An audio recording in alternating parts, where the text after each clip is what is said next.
처음 며느리를 만났을 때만 해도 나는 속으로 딸 하나 더 생겼다고 생각했다. 아들이 사랑하는 사람을 데려왔고 그 사람과 가족이 되기로 한 이상 나 역시 존중하고 아끼려 애썼다. 명절 음식도 함께 만들며 웃었고 손주가 태어났을 땐 밤잠을 설쳐가며 기뻐했다. 하지만 갈등은 아주 사소한 데서 시작됐다.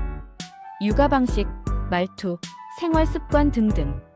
이 작은 것들이 모여 결국은 인연을 끊는 일까지 벌어진 것이다. 손주가 울면 나는 먼저 안아 올렸다.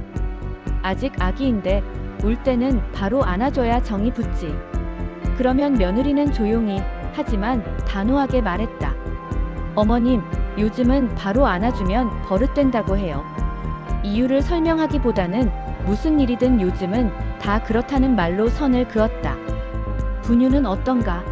배고프면 먹여야 하는데 시간이 안 됐다며 1분 1초까지 꼭 맞춰서 줬고 분유 타는 방법도 그냥 타면 되는 것이 아니었다. 물 온도도 4050도로 칼같이 맞춰야 하고 젖병도 좌우로 부드럽게 흔들어야 거품이 생기지 않는다고 내가 흔들라 치면 얼른 빼앗아갔다. 이유식 시기, 낮잠 시간까지 모든 게 매뉴얼처럼 정해져 있었고 조금이라도 어긋나면 큰일이 난양 시간에 따라 하루를 마감했다. 내가 아이를 키운 방식은 옛날 방식으로 정리되었다.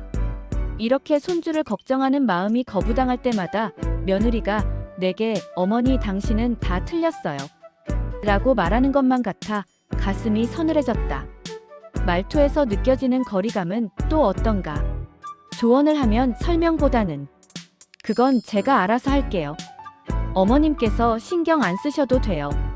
라고 짧게 끊어서 말했다. 말투는 늘 공손했고 존댓말이었지만 뜻은 더 이상 말하지 마세요. 였다. 내 말이 길어지면 휴대폰을 보거나 시선을 피했다. 웃으며 넘길 수도 있었지만 반복될수록 환영받지 못하는 사람이 된 기분이 들었다.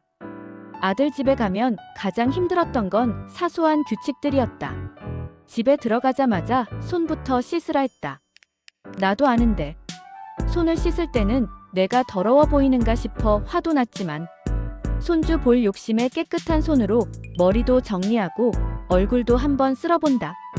그런데 정작 손주를 만나도 뽀뽀는 당연히 안 되는 거고 앉지도 못하게 한다. 반찬은 저염식이라 따로 먹어야 했고 냉장고 문 여는 것도 눈치가 보였다. 명절에도 마찬가지였다. 나는 가족이 모이면 함께 음식을 하고 왁자지껄한 게 당연하다고 여겼다.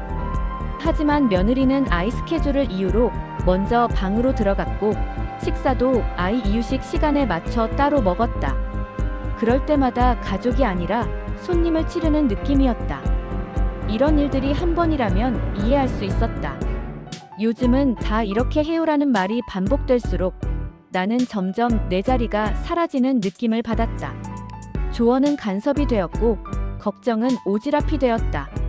참고 또 참았지만 어느 순간부터 말하지 않아도 알던 사이가 아니라 말해도 닿지 않는 사이가 되어갔다. 서로 나쁘지 않는데 방식이 달랐다는 이유만으로 마음의 거리는 점점 멀어졌다. 결정적인 날은 가족 모임에서였다. 며느리는 내 말이 끝나기도 전에 목소리를 높였고 아들은 아무 말도 하지 않았다. 그 침묵이 나를 더 아프게 했다. 그날 집에 돌아와 며칠 동안 누워 있었다. 전화가 불이 났다. 친구들이다. 무슨 일 있냐? 가족 모임 갔다 와서 힘들었냐? 며 만나서 맛있는 밥집 가자고 하는데 나는 아프다는 말만 했다.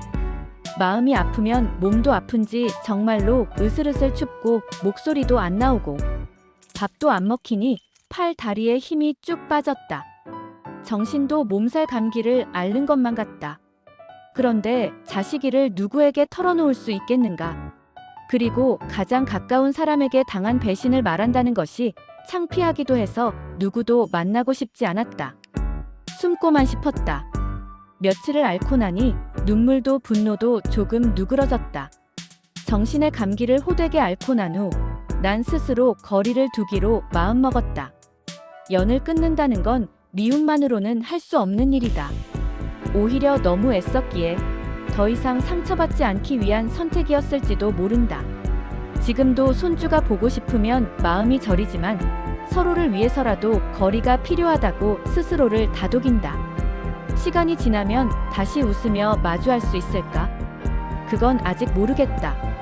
다만 이 선택이 누군가를 벌주기 위함이 아니라 나 자신을 지키기 위한 것이었다는 사실만은 분명하다.